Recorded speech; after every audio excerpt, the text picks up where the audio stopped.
Buenas noches, estimados amigos. Hoy día vamos a comenzar el módulo 3, el tercer módulo de este diplomado, donde vamos a abordar varios temas referidos al procedimiento administrativo sancionador. En módulos anteriores habíamos hecho de alguna forma una introducción, después vimos el tema de los principios, y en esta etapa vamos a ver algunos aspectos ya más procedimentales de este tipo de procedimiento administrativo.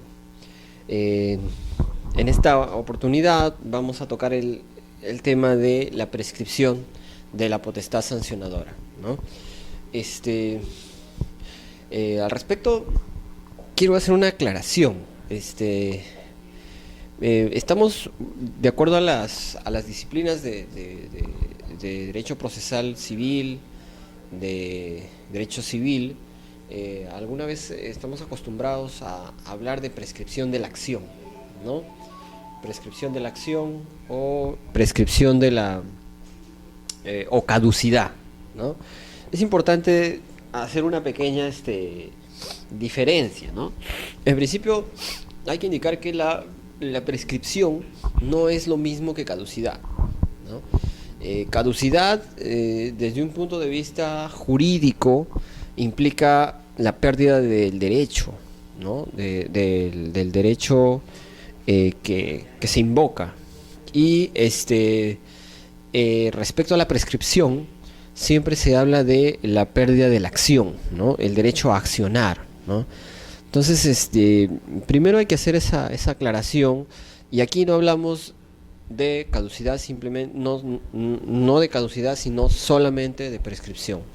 Ahora, pero tampoco se habla en el procedimiento administrativo sancionador, no se puede hablar de prescripción de la acción, ¿ya? Porque para hablar de prescripción de la acción tendríamos que tener como premisa básica que estaríamos ante un procedimiento que prevé la facultad de acción. Y como ya hemos visto en anteriores sesiones, el procedimiento administrativo es una serie de concatenada de actos que no necesariamente implican la participación de algún actor que lo promueva necesariamente. Es decir, el procedimiento sancionador se inicia de oficio, es de oficio, ¿no? Si bien puede motivarse por alguna denuncia de algún particular, ¿no? O de alguna situación a través de la cual la administración toma conocimiento de un hecho determinado, presuntamente infractor, no cabe hablar de acción en sentido amplio. El procedimiento administrativo sancionador, no podemos hablar de prescripción de la acción, ¿no? Prescripción de la acción, prescripción de la demanda, de la denuncia, no se podría hablar. Eso para aclarar y como un preámbulo. Lo que tenemos que hablar aquí es, y la forma que más calza con el procedimiento, es hablar de prescripción de la potestad sancionadora, ¿no? Porque se habla de la prescripción y de la potestad que tiene el Estado para imponer sanciones, ¿no? Entonces, hecho esa primera aclaración, vamos a entrar en detalle y vamos a dar una pequeña idea de lo que entendemos por prescripción, ¿no? Y como ustedes podrán ver, es una idea bastante general, ¿no? Una definición bastante general que nos dice que por prescripción, de manera general, ¿no? En todas las disciplinas, aquí hay una definición bastante genérica, no es necesariamente administrativa. Por prescripción se entiende la facultad para determinar la existencia de infracciones de la administración que prescribe en el plazo que establezcan las leyes. Es decir, la prescripción es, en principio, es una facultad de la administración, ¿no? Quien tiene que determinar la existencia de infracciones dentro de un determinado plazo, ¿no? Sin perjuicio de los plazos para la prescripción de las demás responsabilidades. Esta es una primera apreciación de lo que se debe entender por prescripción, ¿no? Nuevamente, en un sentido amplio, se entiende por prescripción al instituto jurídico por el cual el transcurso del tiempo produce el efecto de consolidar situaciones de hecho y permite por consiguiente la extinción de derechos y acciones o la adquisición de las mismas, ¿no? Eso es una definición bastante general, ¿no? Ahí habría que borrar, bueno, se refiere a derechos, no el derecho que se invoca, sino simplemente derechos procesales, derechos procedimentales, ¿ya? Desde un punto de vista penal, ya entrando un poco en materia, y teniendo en cuenta que nosotros, nuestro procedimiento administrativo sancionador tiene sus bases en el derecho penal, tenemos que tener una definición desde el punto de vista penal, ¿no? Que en principio es la causa de la extinción de la responsabilidad criminal fundada en el tiempo sobre los acontecimientos humanos. Es una definición penal de la doctrina. Aquí hay que tener presente que una primera apreciación que podemos extraer de la prescripción es que es importante el tiempo, ¿no? El transcurso del tiempo es el que determina la situación de hecho o el efecto que causa la prescripción. En este caso, la extinción de la responsabilidad desde el punto de vista penal. Otra acepción, otra definición desde el punto de vista genérico, podemos decir, y desde el punto de vista genérico penal, desde el punto de vista penal, es la renuncia del Estado al jus puniendi en razón a que el tiempo transcurrido borra los efectos de la infracción. Y apenas si existe memoria social de la misma, ¿no? Díaz Roca nos da esta definición y nos indica que el transcurso del tiempo implica de alguna manera borrar los efectos que hubieron en su momento y ya como que ya esta situación no existe en la memoria social, ¿no? El transcurso del tiempo ya ha generado una situación que haga que desaparezcan los efectos o el reproche de la conducta, ¿no? Entonces, eso es como podríamos decir, es una justificación desde el punto de vista penal. Desde el punto de vista ya administrativo, podemos decir que es la categoría que colabora con la moderación del jus puniendi, ¿no? Es una categoría jurídica, una figura jurídica que tiene un primer efecto que es moderador del jus puniendi. Ese es un efecto limitante del jus puniendi, ya que neutraliza la potestad con la que cuenta la administración para imponer sanciones, ¿no? Y no solamente para imponerlas, sino para perseguirlas, ¿no? E incluso también para ejecutar por la fuerza sanciones previamente impuestas, fundado en el transcurso del tiempo que elimina los fines de la prevención y represión que justifica toda sanción, ¿no? Entonces, ahí hay una primera apreciación desde el punto de vista administrativo, procedimental administrativo. La doctrina nos da algunas ideas, toda vez que nuestra legislación no necesariamente ha definido lo que se debe entender por prescripción, ¿no? La ley del procedimiento administrativo general no contempla una definición de lo que se debe entender necesariamente por prescripción. Entonces acudimos a la doctrina para tener unas ideas que justifiquen y que nos indiquen la extensión de lo que se debe entender por prescripción, ¿no? Es importante aquí hacer una pequeña aclaración.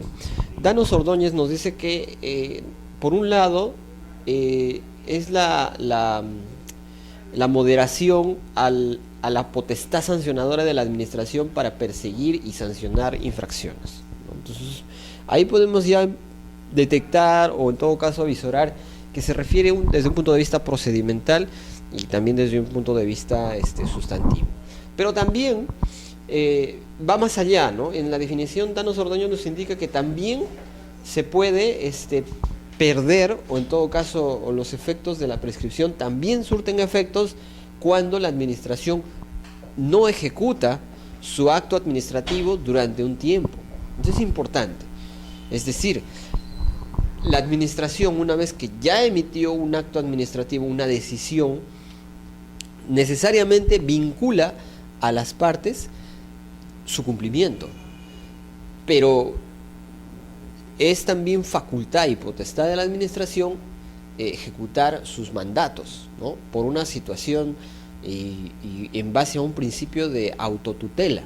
Por tanto, la administración también podría perder esa facultad de ejecutar sus propios actos administrativos, y esto es bien importante, si es que ocurre un determinado tiempo y se contempla la prescripción de esta potestad, ¿no? para ejecutar el acto administrativo. Entonces, es importante tener en cuenta esta definición. Fundamento. Vamos a ver ahora, antes de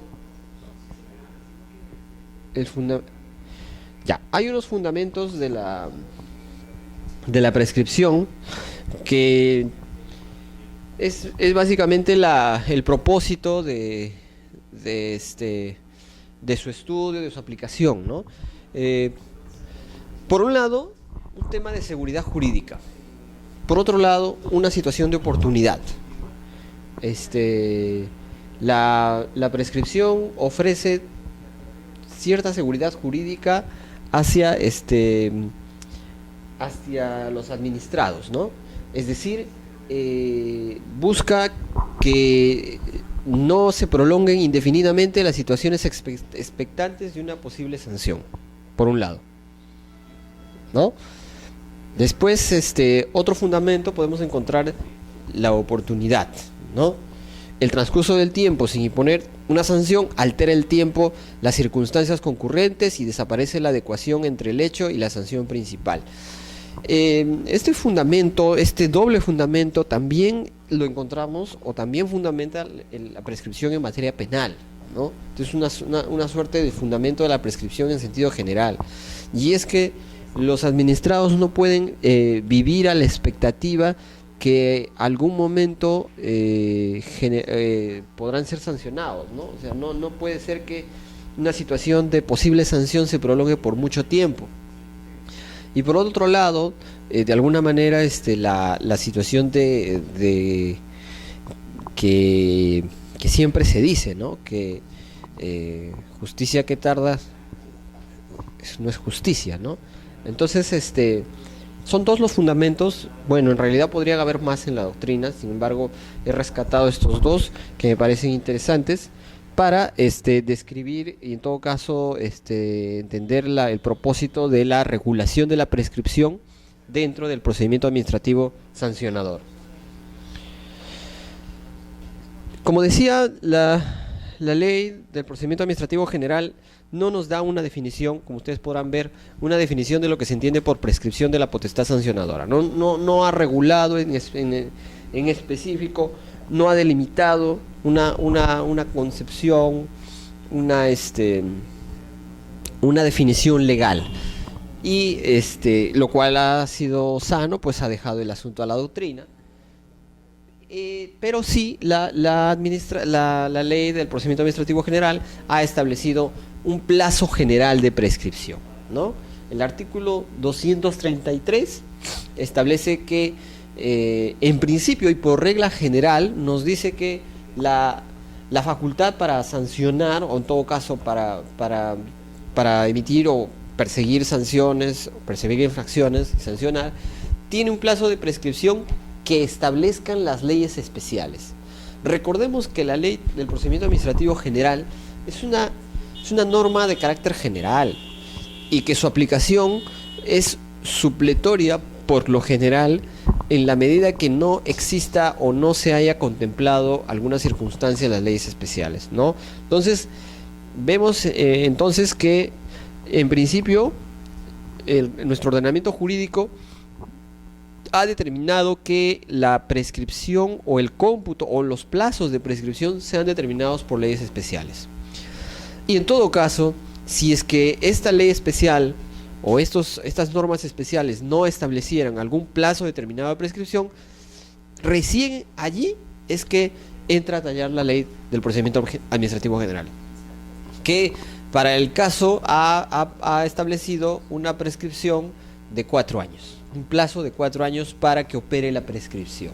Entonces, veamos que hay una suerte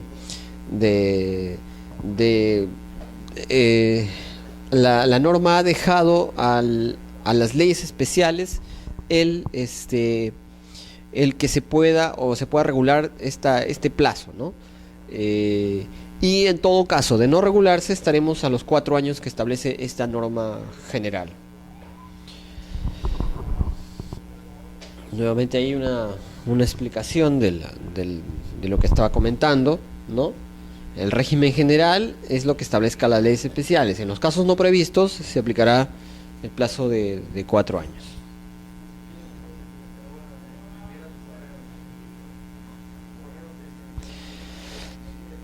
Es importante indicar que la prescripción se sustenta también en una reserva legal o en un principio de reserva legal, ¿no?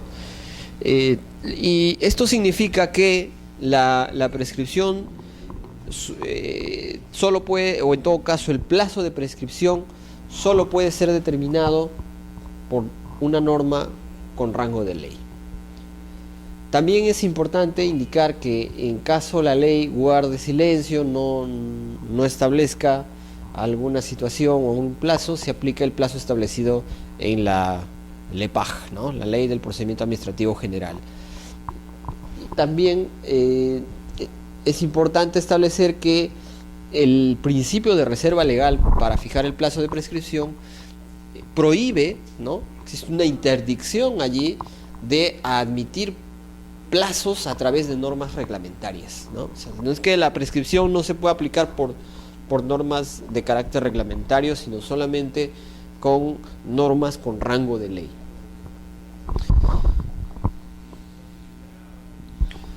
Esto es bastante importante tener en cuenta porque si bien es cierto, las leyes especiales y la norma marco, que es la Ley del Procedimiento Administrativo General, establecen un plazo, es más importante en todo caso y en todo caso se abren bastantes situaciones en cuanto al cómputo del plazo de la prescripción, ¿no? Y al respecto podemos decir que comienza a partir del día en que la infracción se hubiera cometido o desde que cesó si fuera una infracción continuada, una acción continuada.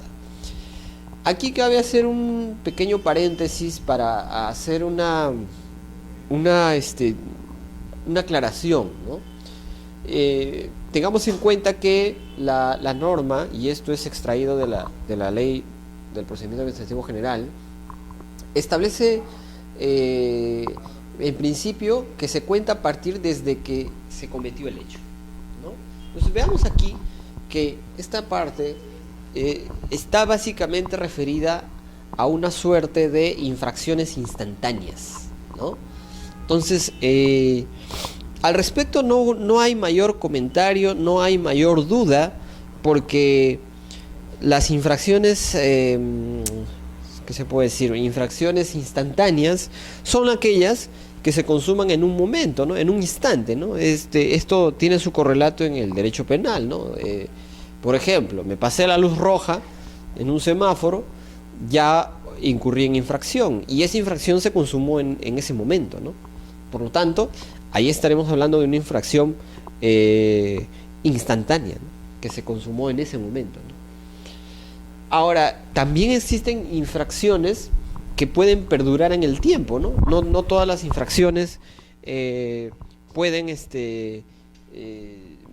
nacer y morir en un solo instante, ¿no? Por decir de alguna manera, sino que también hay infracciones que se podrían prolongar durante un tiempo, y allí el plazo de la prescripción cuenta, o en todo caso la norma nos indica que comienza a contarse desde que esta cesa, ¿no? Desde que la infracción concluye, ¿no? Y nos dice en el caso que fuera una infracción continuada.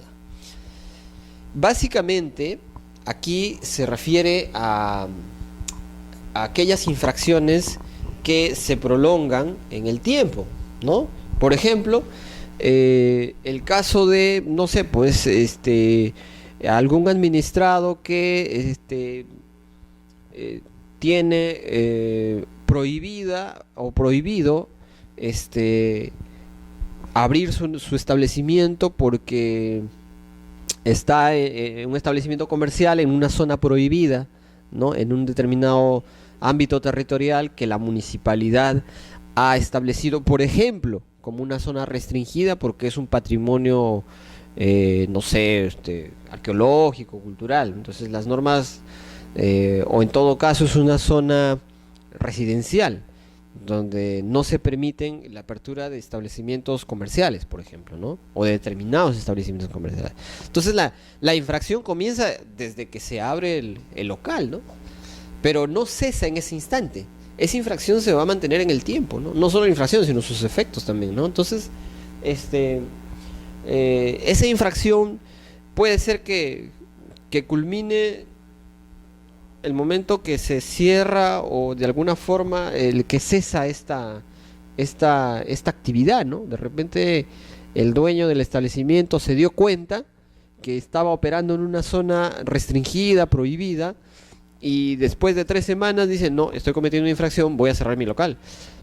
Lo cual no invalida o no quita que hubiera existido una infracción, ¿no? Porque el hecho infractor se dio, la conducta infractora se dio. Que este particular haya suspendido o haya culminado o cesado en su acto infractor, no implica que el hecho infractor hubiera desaparecido, ¿no? Entonces ahí hay que tener en cuenta que la infracción se ha prolongado por 1, 2 o 3 semanas, ¿no? Entonces, muchos dirán, oye, pero si ya el señor cerró su local, ya no existe infracción. No es tan simple, ¿no? La infracción se puede haber cometido y justamente la administración no puede renunciar a su potestad sancionadora, ¿no?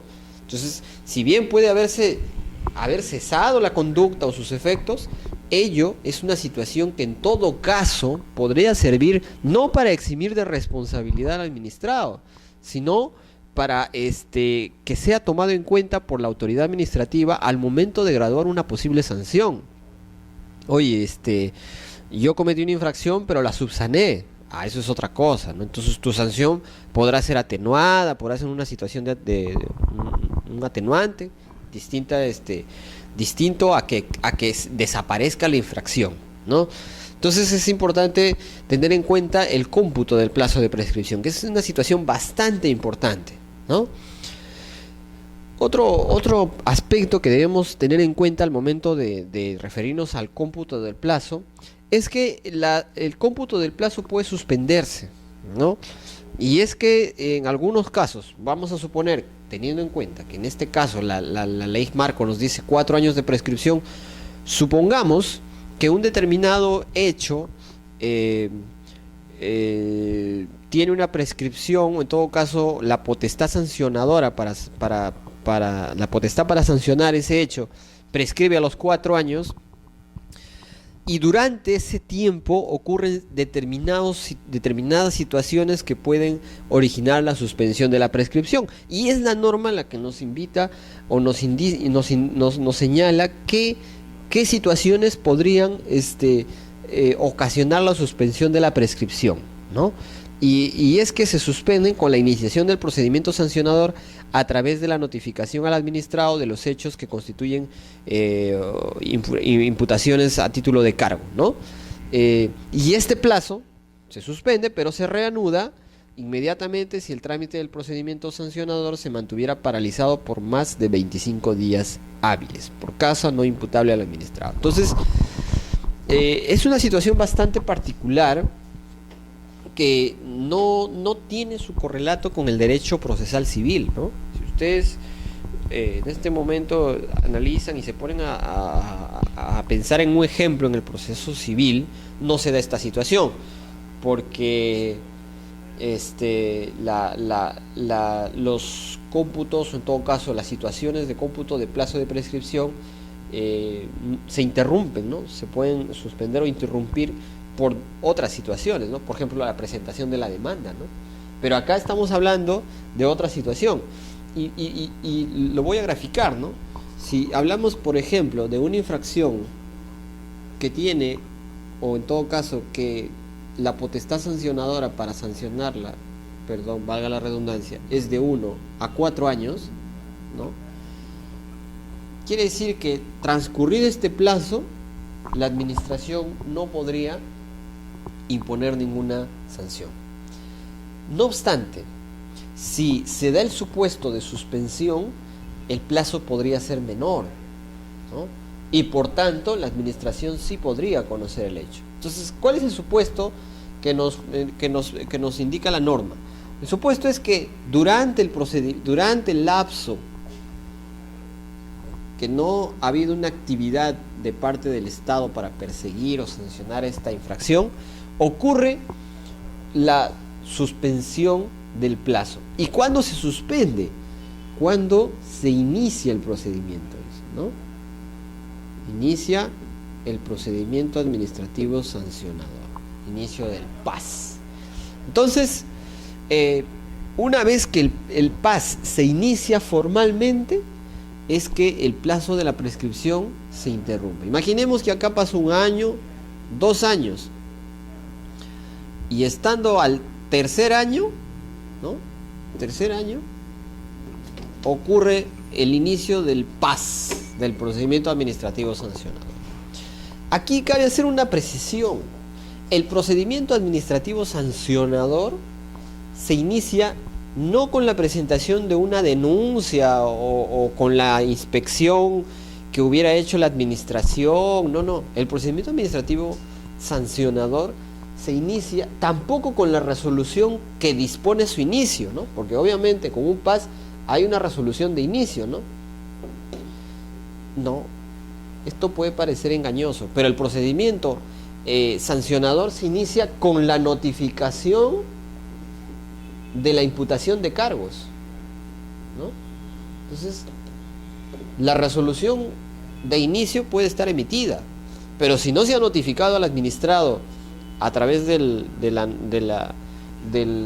procedimiento respectivo y se le ha imputado los cargos que a título, los hechos a título de cargo, no podemos hablar que el procedimiento administrativo inició. Entonces hay una pequeña aclaración, ¿no? Entonces el procedimiento administrativo sancionador, a diferencia del procedimiento trilateral quizá, se inicia con la resolución de inicio, con la notificación de la resolución que le imputa los cargos al administrado. Entonces es importante aquí tener en cuenta lo siguiente, que si, por ejemplo, vamos a un ejemplo, ¿no? Sabemos que, por ejemplo, la SUNAT establece, tiene procedimientos, ¿no? En materia tributaria, procedimientos sancionadores cuando detectan alguna infracción referida con la declaración, pago de tributos, qué sé yo. Entonces, pero normalmente la SUNAT, y hay situaciones en las que, ¿cómo se entera la SUNAT de las infracciones? O es que hay un ciudadano determinado, un vecino mío que va a la SUNAT y me denuncia. No siempre, pero puede ser, ¿no? No se da en todos los casos. Pero la SUNAT, por lo general, para detectar una presunta infracción, un indicio de una presunta infracción, la SUNAT va a elaborar ciertas actividades de campo o, por ejemplo, requerimientos de información, auditorías, ¿no? O sea, determinadas actuaciones preliminares que van a servir para recolectar información, recopilar datos que puedan servir de sustento al inicio de un PAS, de un procedimiento administrativo sancionador. Entonces, nótese que el camino puede ya estar allanado, ¿no? Puede haber actuaciones, la administración ya puede haber iniciado requerimientos, de repente ya le requirió al administrado, le dijo, presenta tus libros contables, dame determinada información. Puede haber ya la SUNAT o la administración tributaria iniciado actividades, pero para iniciar un procedimiento administrativo general tiene que tener de alguna manera documentos e indicios razonables que la lleven a presumir la existencia de una infracción a las normas tributarias. Entonces, recién con la notificación de esta imputación de cargos es que empezaría a contar, o en todo caso empezaría se iniciaría formalmente el procedimiento sancionador y por lo tanto se suspendería el plazo de la prescripción, ¿no? Entonces, el plazo de la prescripción en materia de potestad sancionadora o derecho administrativo sancionador se suspende, según la LEPAJ, por el inicio del procedimiento administrativo sancionador con la notificación de la imputación de cargos al administrado. Entonces, ¿y cuándo es que se reanuda, no? O sea, acá imaginemos que llegaron a los 3 años y se inició una determinada fecha, no sé, pues enero quizá, pero queda paralizado enero, febrero, y en todo febrero y marzo, entre febrero y marzo, queda paralizado el procedimiento, ¿no? Y transcurren 25 días sin que la administración hubiera efectuado alguna actividad. Esto determina que cumplidos los 25 días se reanuda el plazo. Entonces, ya no es que estos 4 años, imaginemos que los 4 años vencían hoy día, ¿no? Vamos a suponer que hoy día, 24 de agosto, estamos 25, hoy día 25 de agosto, el plazo vencía, eran los 4 años. Pero como hubo un pequeño desfase aquí de 3 meses, ¿no? Incluyendo los 25 días últimos, entonces estos 3 meses determinan que no venza todavía el plazo de prescripción. Tendremos que restar de este plazo, tenemos que ampliar 25 días más, 3 meses más. Y el plazo en todo caso vencería de aquí a 3 meses más. No sé si me dejo entender, pero básicamente esa es la idea de la suspensión del cómputo del plazo de la prescripción.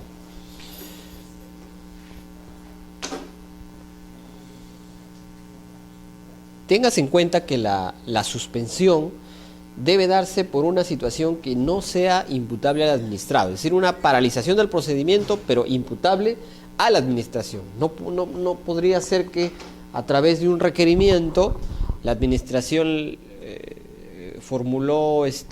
solicitó documentos al administrado y el administrado no presentó esta información y pasaron 25 días sin que no hubiera actividad. Entonces, eso no necesariamente indica que es una causa imputable a la administración, sino al administrado, ¿no?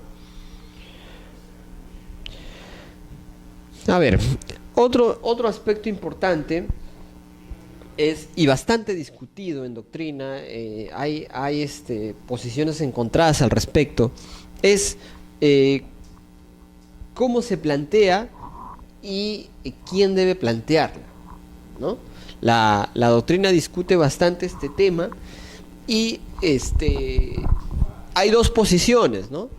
En principio, tenemos que decir que la ley del procedimiento administrativo general es muy no zanja por completo el tema, porque indica que los administrados plantean la prescripción por vía de defensa y la autoridad debe resolverla sin más trámite. No hace mayor aclaración.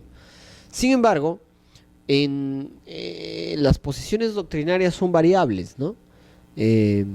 Una posición plantea que la prescripción solo puede ser alegada por el administrado a pedido de parte, ¿no? O sea, solo podría ser alegada por el administrado que está imputado, ¿no? Esa es una primera aproximación, una primera posición respecto a quién debe alegar la prescripción en materia de potestad sancionadora. La posición 2 considera la posibilidad que la administración de oficio la pueda aplicar y se fundamenta en que la prescripción sirve para resguardar el interés público, Entonces, notemos allí que actualmente esto es un debate, no está zanjado el asunto, y algunos tratadistas, algunos autores señalan que sí, solamente a pedido de parte se podría este, establecer o aplicar la prescripción, ¿no? Pero la otra posición, ¿no? Considera que no, que se puede actuar de oficio. Instituciones como Indecopi, por ejemplo, consideran que la prescripción puede, en determinados procedimientos por ejemplo, en los procedimientos de protección al consumidor, señalan que la prescripción se puede aplicar de oficio. Es más, los órganos resolutivos en protección al consumidor en el Indecopi aplican la prescripción de oficio, sin necesidad que sea invocada por alguna de las partes. También es importante indicar que esta situación de aplicarla de oficio también colabora con la celeridad y la eficacia del procedimiento, porque no tendría ningún efecto continuar un procedimiento, iniciar un procedimiento, seguir un procedimiento, sancionar a un administrado cuyos efectos de la sanción ya desaparecieron, ¿no? Es decir, que ya no es factible o en todo caso no ameritaría sancionar por el paso del tiempo, ¿no? Y nos imaginamos, por ejemplo, una situación en la que el administrado en un primer momento no ejerce esta defensa y no la plantea de parte, pero cuando el procedimiento va en apelación, tampoco plantea, y de repente este procedimiento podría llegar a un contencioso administrativo y es recién en esa etapa que es planteada la posibilidad de prescripción. Imagínense, obviamente el juez, aplicando un criterio muy simple, diría, en efecto, acogería el pedido y diría, bueno, esta conducta no debió ser sancionada porque cuando se inició el procedimiento sancionador formalmente ya había operado el plazo de prescripción. Entonces, es un análisis simple que no requiere mayor abundamiento, no requiere mayor análisis, solamente hacer una situación de cómputo de plazos y que un juez tranquilamente podría determinar. Entonces, y eso, me pregunto, ¿eso necesariamente tiene que acarrear que la administración tenga que anular? Bueno, tendría que anularse a través del Poder Judicial, pero todo el tiempo, toda la inversión de recursos por parte del administrado, por parte de la administración, de generar un expediente, un procedimiento, para que al final evidentemente sea declarado nulo, ¿no? Porque no tendría efecto la sanción si ya había operado la prescripción. Pero como la administración no la puede aplicar de oficio y tiene que esperar que el administrado lo haga, entonces de repente el administrado nunca lo hizo en sede administrativa. Hubo un camino que de repente no se debió seguir, pero como hay esa atadura, entonces tendría que ser a través de una resolución, una sentencia judicial. Entonces, como que yo particularmente me adhiero a esta segunda posición por considerarla más eficaz, más célere y más práctica, ¿no? No obstante, como digo, hay otras posiciones que se ciñen más y que se acercan más a lo que establece el artículo 233.3 de la LEPAJ. Bueno, y eso es en cuanto al tema de la prescripción. Quiero aquí continuar con algunos aspectos referidos a las características del procedimiento sancionador. Voy a dar algunos alcances que tienen mucho que ver con los principios que también ya habíamos visto, ¿no? Y que es parte del desarrollo del procedimiento, ¿no?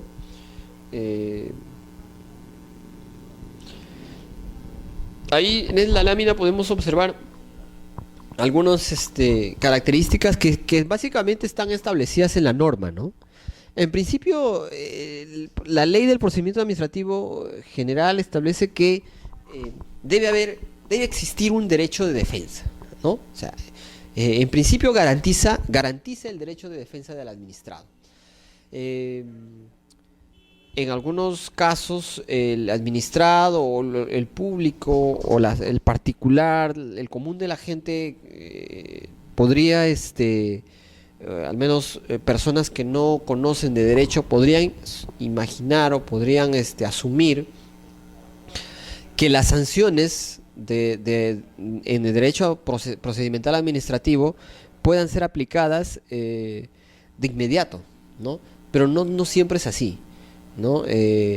No todas las sanciones se pueden aplicar de inmediato como si fuera una papeleta por una infracción de tránsito, ¿no? Nuestro ordenamiento jurídico ha previsto una serie de procedimientos destinados a cautelar los derechos, el derecho de los administrados, en este caso el derecho del imputado. Por lo tanto, es parte de un debido procedimiento otorgarle un plazo para que ejerza su derecho de defensa, ¿no? La ley general, la ley del procedimiento administrativo general, establece que son 5 días para formular las alegaciones y para que pueda utilizar sus medios de defensa, ¿no? Sin que la abstención del ejercicio de este derecho pueda considerarse como un elemento a juicio contrario a su situación. ¿Qué quiere decir esto? Me explico. Y lo explico con un ejemplo. Lo que nos trata de decir esta primera característica es que el hecho que el administrado no ejerza su derecho de defensa no quiere decir que esté renunciando a él, ¿no? O sea, no quiere decir que esté reconociendo la infracción, ¿no? Decimos que al administrado no le interesa quizá defenderse, no le da la gana defenderse, pero eso no quiere decir que está reconociendo la infracción, ¿no? Por decir un ejemplo, un administrado, en este caso en temas ambientales, incurre, o en todo caso es materia de una supervisión por parte de OEFA, que es el órgano administrativo, la entidad administrativa que fiscaliza el tema ambiental en nuestro país, y de repente en una inspección que le hacen, ya sea un grifo o una empresa dedicada a una actividad como por ejemplo la minería, o puede ser una actividad de hidrocarburos, de repente en la intervención se detectan algunas presuntas infracciones al ordenamiento jurídico en materia ambiental. Entonces se recopila la información, se inicia un PAS, un procedimiento administrativo sancionador. La entidad, la autoridad administrativa, en este caso OEFA, le da un plazo para presentar su descargo a la parte imputada, y ellos, ya sea por los motivos que fuere, no presentan su descargo, no plantean argumentos ni alegaciones, tampoco plantean medios de defensa. Y imaginemos que la autoridad administrativa toma esa situación como por ejemplo una suerte de reconocimiento o una suerte de consecuencia negativa, ¿no? Tan es así que no podría tomarse ese hecho como un aspecto que tenga que ser gravoso para su situación al momento de la sanción. Es decir, en este caso OEFA no podría tomar esta situación como un juicio para graduar la sanción, ¿no? Bueno, como no presentó su descargo, la sanción se incrementa. No podría ser, no podría ser esta una situación, y no debe considerarse como un elemento de juicio para agravar la situación del administrado, ¿no?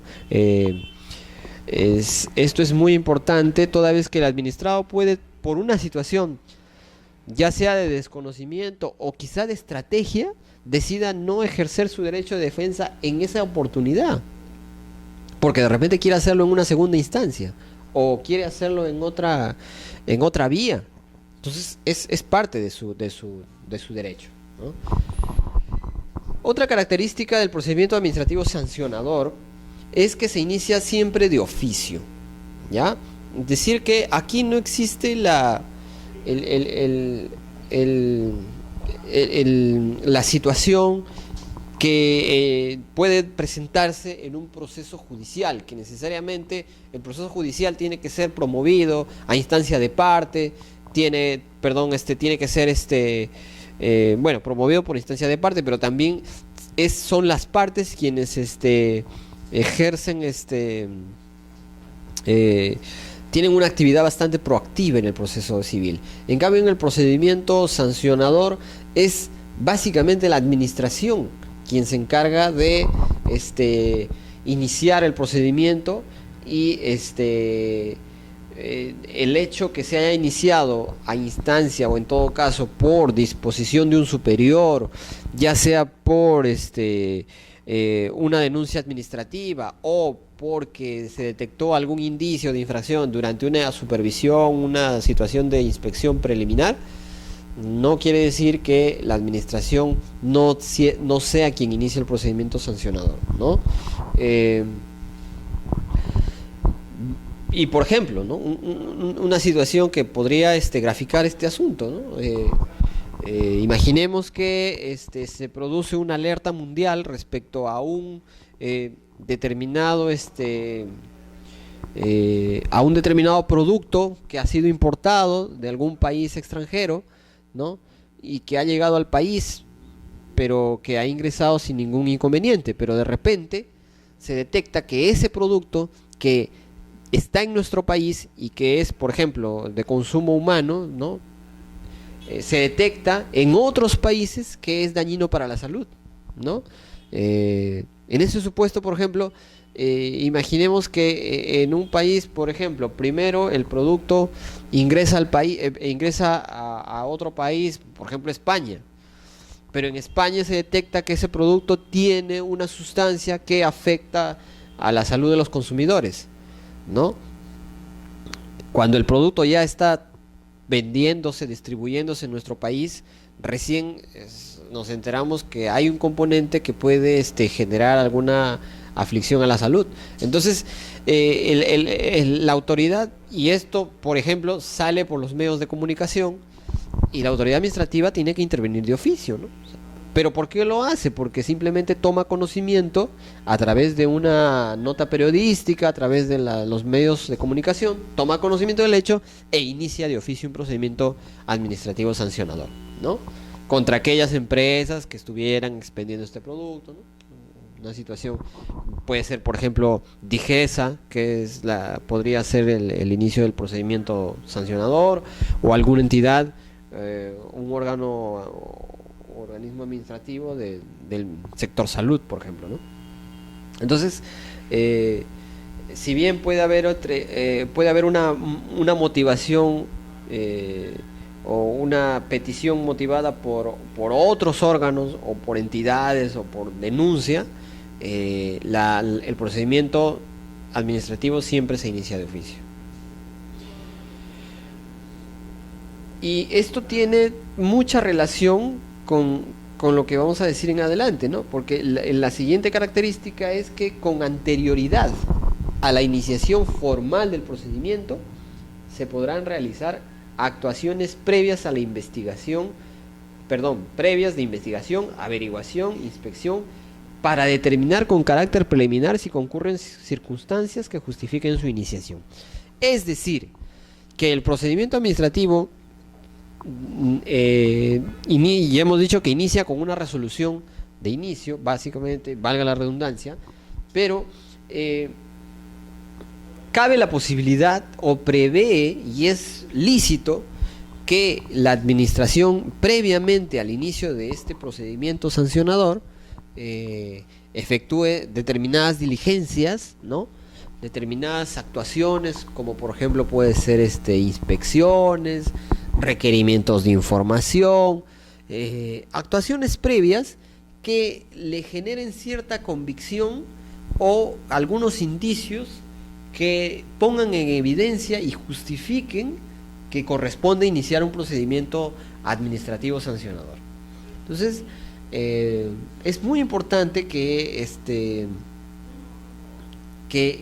esta situación se contemple en la norma, porque eso le va a dar mayor sustento a la investigación, mayor contenido, mayor consistencia a las imputaciones que pudiera hacer la administración frente al imputado. Nuevamente, recordemos el caso de SUNAT, ¿no? SUNAT en muchos casos lleva a cabo una auditoría, ¿no? Una auditoría contable, tributaria, respecto a los libros contables, documentación, ¿no? Documentación de ventas, registros de las empresas, para recién, ojo, lo hace, esta auditoría muchas veces puede hacer antes del inicio de un procedimiento sancionador, no necesariamente durante. Y esto, justamente estas conclusiones a las que va a arribar la autoridad administrativa tributaria son las que van a propiciar el inicio de un procedimiento administrativo sancionador, ¿no? Otra característica de este procedimiento sancionador es que cuando el infractor sancionado recurra o impugna la resolución adoptada, la resolución que resuelve el recurso, ¿no?, la segunda instancia en este caso, no podrá determinar la imposición de sanciones más graves para el administrado. Esto, en otras palabras, señores, es el principio de reformatio impeium, ¿no?, que es no reformar, la prohibición de reformar en peor. No puede ser que, por ejemplo, existe un local comercial que ha sido sancionado por la municipalidad, por ejemplo, de San Isidro, por, qué sé yo, por ruidos molestos, ¿no? Se emite una sanción, se inicia un procedimiento administrativo, se recopilan los medios de pruebas, presenta su descargo a la empresa y finalmente la autoridad municipal impone una sanción, ¿no?, de multa de, por ejemplo, 2 UITs. Esta empresa, que se considera afectada y que tiene el derecho a impugnar, apela a la resolución, va a la segunda instancia y la segunda instancia confirma la resolución y dice, bueno, esa sanción es muy leve, yo creo que debe corresponderle 10 UITs. Esa situación es la que está prohibida de conformidad con esta característica del procedimiento sancionador, que no es otra cosa que el principio de prohibición de reformar en peor, reformatio impeium, que también opera en el proceso civil.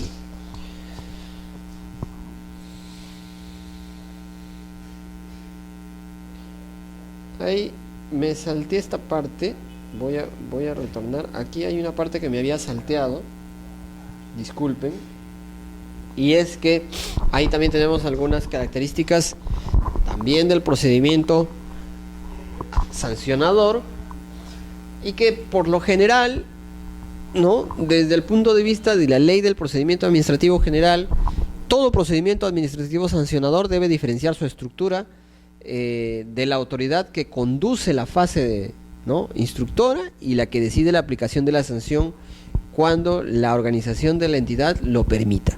O sea, es una suerte de estructura desde el punto de vista bastante general, porque no todas las entidades administrativas aplican a rajatabla este postulado, ¿no? Lo que nos quiere decir acá la norma es que todo procedimiento administrativo tiene que diseñarse de tal manera que existan 2 fases durante el procedimiento administrativo, ¿no? Una primera fase, que es la instructora, en la cual se van a actuar los medios de prueba, se van a hacer los análisis de los descargos, ¿no? Se va a formar, de alguna manera se va a formar una idea de la materia discutida, ¿no? Es decir, va a haber una suerte de presentación de descargos, de discusión y de actuación de pruebas durante esta etapa, ¿no? Básicamente es eso, no hay más actuación allí. Y la otra etapa, que es ya la fase de decisión, ¿no?, que es sería pues la fase en la que ya la administración se ha formado un criterio, se ha formado una convicción de si es necesario o no aplicar o imponer una sanción, ¿no? En esta fase y hay diversas formas, ¿no? O sea, en esta fase solamente la autoridad puede imponer una sanción o no, nada más. El caso, por ejemplo, sucede también muy a menudo en algunas entidades que la primera etapa suele ser seguida por una autoridad unipersonal, ¿no?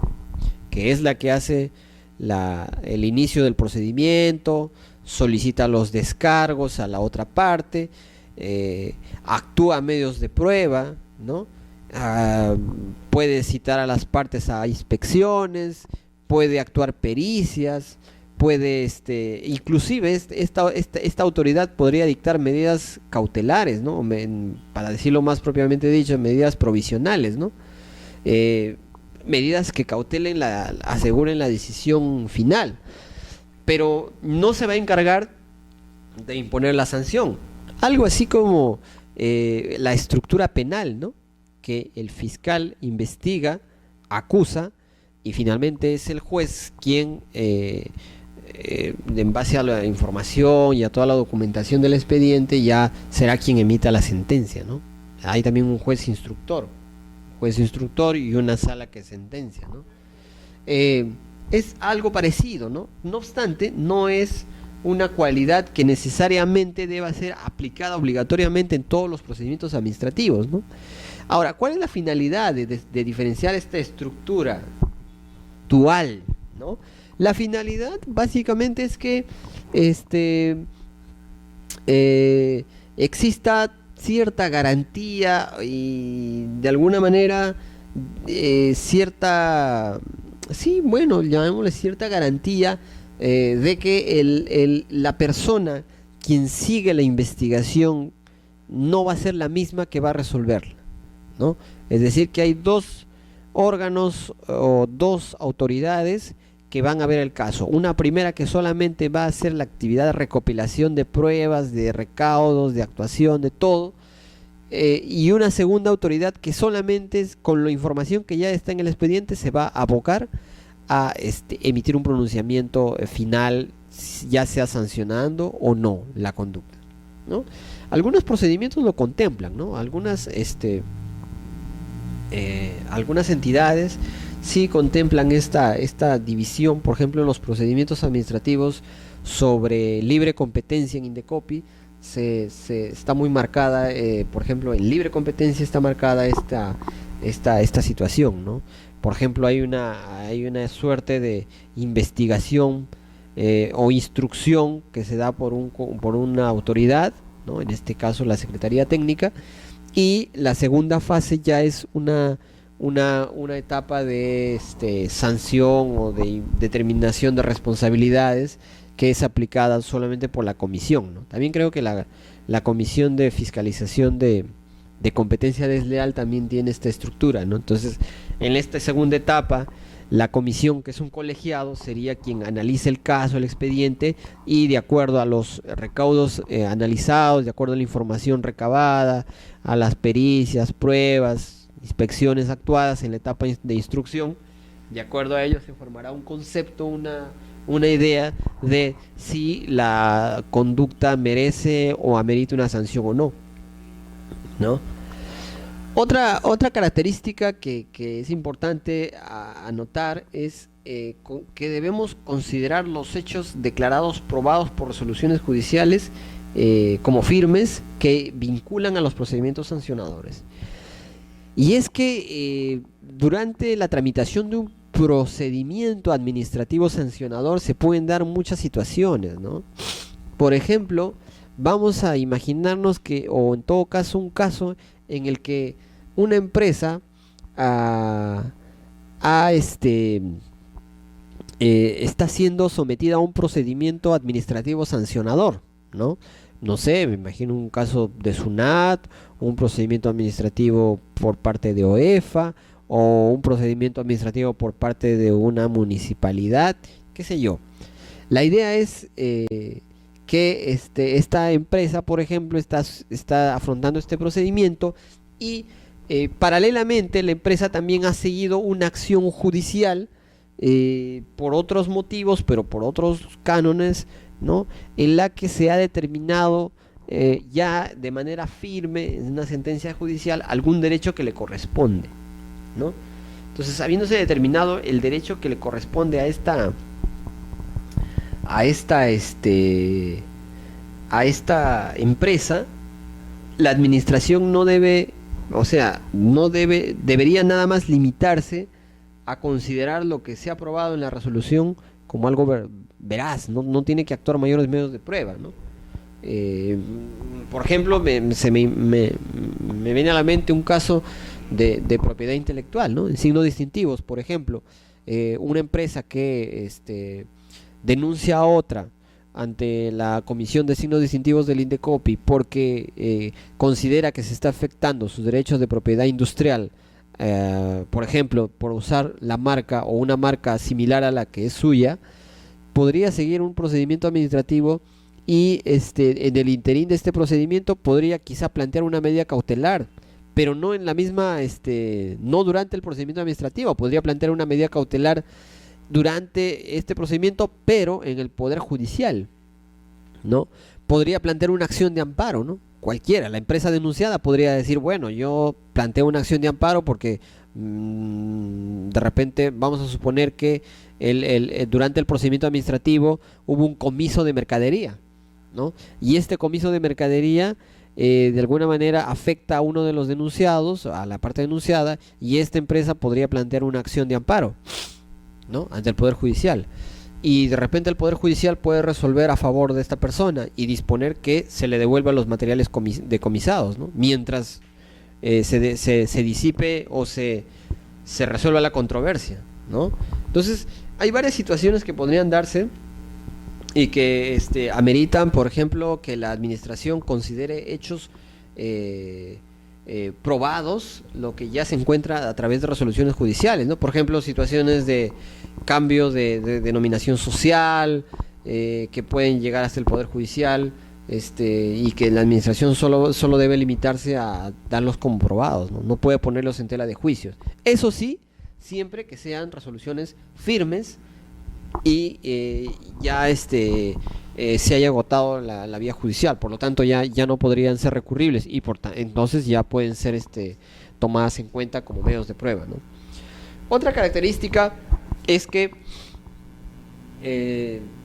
y esto es bien importante en un procedimiento administrativo, ¿no? En un procedimiento administrativo la autoridad tiene la obligación de no solamente notificar al administrado los hechos que se le imputen a título de cargo, sino también tiene que informarle cómo se ha calificado cada hecho, ¿no? Es decir, yo no debo, o sea, como administrado, tengo el derecho a que me digan qué es lo que yo he cometido y en qué medida o qué aspecto o cómo es que ese hecho vulnera una norma o el ordenamiento jurídico, ¿no? O sea, me notifican que yo he cometido determinada infracción.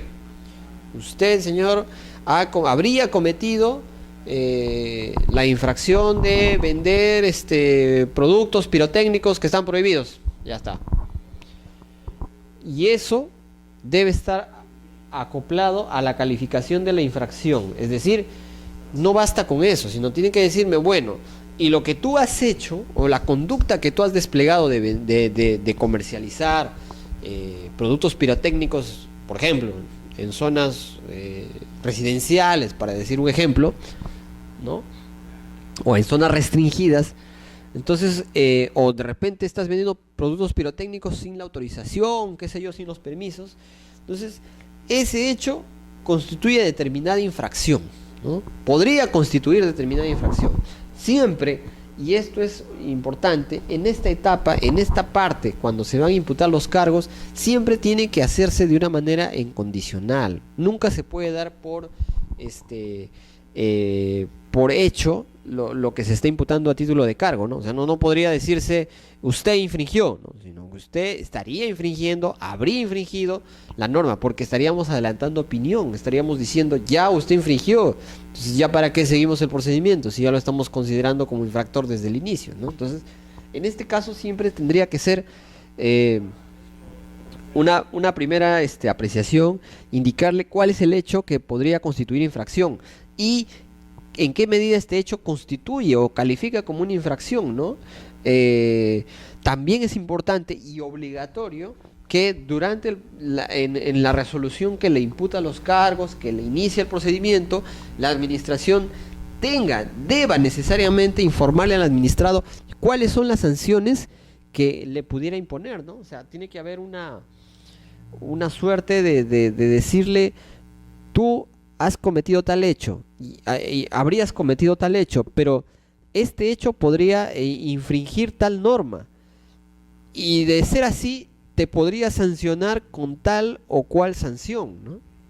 Entonces, también la norma del procedimiento administrativo general obliga a la autoridad administrativa que en esta resolución de inicio del procedimiento deba justificar que es competente para imponer o para seguir este procedimiento administrativo, ¿no? No es por qué, y esto justamente en correlato con el principio de legalidad que hemos visto en sesiones pasadas, ¿no?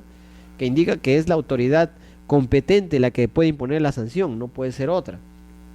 Por lo tanto, la autoridad debe estar clara, debe justificar su existencia y en todo caso sus facultades para actuar, y la norma que le atribuye competencia, ¿no? Entonces debe estar muy explícito quién me va a sancionar, quién me va a castigar, ¿no? Quién puede ejercer castigo o puede imponer una sanción a mi empresa o a mi persona. Entonces eso tiene que estar muy claro y delimitado. ¿Qué pasaría si alguna de estas situaciones que hemos visto en esta última característica no se encuentran en el procedimiento? Simplemente el procedimiento es nulo, ¿no? Estos son de alguna forma requisitos esenciales que caracterizan al procedimiento sancionador, es decir, una resolución que imputa los cargos al administrado no puede dejar de tener estas cualidades, ¿no? Si no tiene, por ejemplo, la norma que le atribuye competencia, podríamos hablar de una nulidad. Si no, no existe una referencia a los hechos que habría cometido esta empresa o este administrado y cuál es la conducta o cuál es la calificación como infracción, podría ser nula la investigación. Y también podría anularse en el caso que la expresión de no se coloque la infracción, o sea, las sanciones que se puede merecer, ¿no? Entonces ahí tienen algunas las características, bueno, las más saltantes del procedimiento administrativo sancionador, ¿no? Que esta parte la había obviado. Bueno, eso es todo por la sesión de hoy día. Les agradezco mucho su atención. Nos vemos en la siguiente sesión. Muchas gracias.